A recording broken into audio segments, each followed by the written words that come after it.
La suite du journal, deuxième point fort de l'actualité, la ZLEC est née à Kigali. La zone de libre-échange du continent africain a été portée sur les fonds baptismaux. Les chefs d'État et de gouvernement de l'Union africaine ont signé hier l'accord qui instaure cette ZLEC. 44 États l'ont ratifié et 7 autres ont signé l'accord sur la libre circulation des personnes. La zone de libre-échange économique va permettre de booster le commerce interafricain et consolider et accroître les échanges entre Africains. Reportage spécial Zombré. En signant cet accord, les chefs d'État et gouvernements africains viennent de mettre un terme à 2 années de négociations. Des négociations conduites par l'Égypte et le Nigeria. Cet accord est qualifié d'historique et il marque un pas décisif vers une réelle intégration africaine.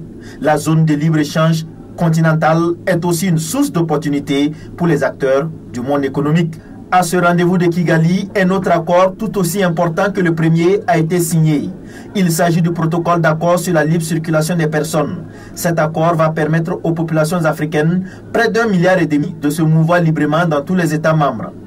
Et les pays qui n'ont pas encore franchi le pas ont adhéré à la déclaration de Kigali, gage de leur participation à ces projets. Il y a des pays dont les législations ne permettent pas de procéder à la signature qu'un représentant de l'État, fut-il chef d'État, procède à la signature.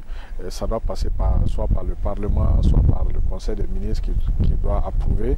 Donc en fonction de ces législatures, on a dit on fait à côté de l'accord une déclaration qui est comme un accord de principe. Les participants se sont donnés d'ici à 1 année pour la mise en œuvre effective de ces accords. Mais au cas où 22 pays les ratifient avant l'échéance, ils entreront aussitôt en vigueur. En signant le protocole de libre circulation des personnes et l'accord de la zone de libre-échange économique, les nations africaines viennent de jeter les bases d'une véritable Afrique sans frontières.